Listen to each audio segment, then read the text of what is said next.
So when it comes to making sure we get all the right cost codes from Lee's sheet into the Buildertrend estimate, let's take a look at a couple things to see how this works.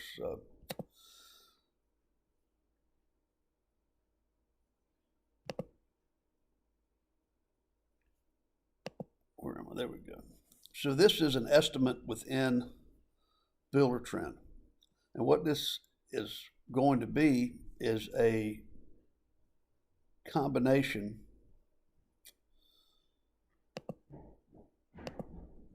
of one of our templates, Andrew, which are here.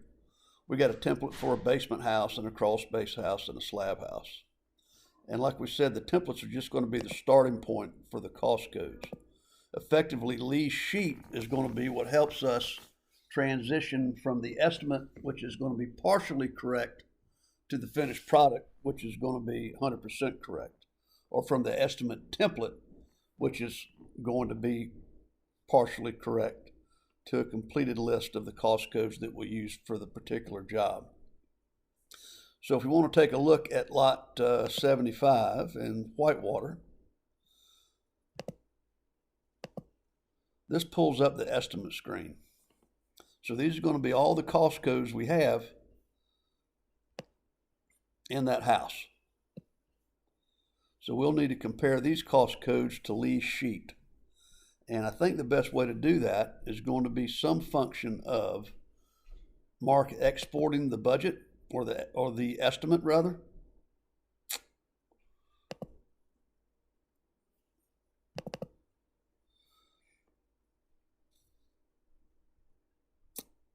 Let's see if that's going to open up. There we go. That's going to give us this data. And we can check the cost codes here. And when we get to the point of checking the estimate, we're going to use the builder cost. The unit cost is almost always going to match the builder cost, but in some cases we've got some plug numbers in the unit cost, which would be items like this many dollars per foot for concrete flat work, this many dollars for square footage for drywall, etc. So what we want to do is we'll use the builder cost here as the number. But in terms of comparing the cost codes, which is the first step, we'll use these. And the reason I think we want to figure out a way to be able to have Mark export this as opposed to using our big daily export, which is here.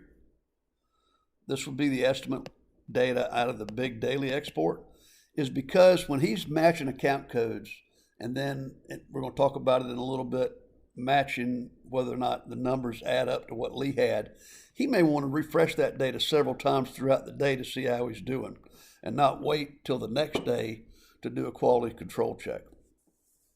So in this case, I think rather than using the daily download, we'll want to figure out a way to be able to update the data through that export feature in Buildertrend as often as Mark wants to do it.